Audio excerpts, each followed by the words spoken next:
राऊतचा साथीदार. आणि अजित पवारांबद्दल माझं स्पष्ट म्हणणं आहे देवेंद्र फडणवीसांना की 70,000 कोटीचे घोटाळ्याचे आरोप तुम्ही आणि मोदीजींनी त्यांच्यावरती केले. ढीगभर पुरावे तुम्ही नेऊन दिले. आता जर का केस चालू आहे असं तुम्ही म्हणताय तर पुरावे तुम्ही दिलेत, ते आता पुरावे की जाळावे कोर्टाने एवढं सांगा. आणि त्या पुराव्यामध्ये दम असेल, कारण तुम्हाला माहिती आहे तुम्ही पुरावे दिलेत, तर अजित पवारांना लाथ मारून हाकलून द्या.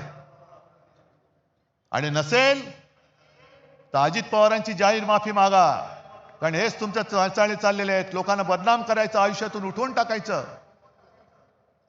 पक्षामध्ये घ्यायचं. म्हणजे भाजपची एवढी हालत वाईट झालेली आहे, निष्ठावंतांना आता काही किंमत राहिलेली नाहीये. निष्ठावंत सगळे उपऱ्यांच्या, म्हणजे आपण उपरे वेगळे आपल्या डोक्यावर बसवतात हे, पण भाजपच्या निष्ठावंतांच्या डोक्यावरती वेगळे, म्हणजे भाजपच्या ते जयंतराव तुम्हीच सांगितलं होतं ना,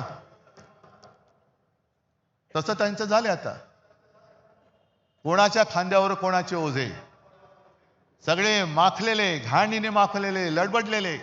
ही लोक घ्यायची, निष्ठावंतांनी त्यांचे लंगोट धुवायचे, सगळं साफ करायचं आणि डोक्यावरती घेऊन यांना नाचत सुटायचं. एवढंच निष्ठावंतांचं काम राहिले.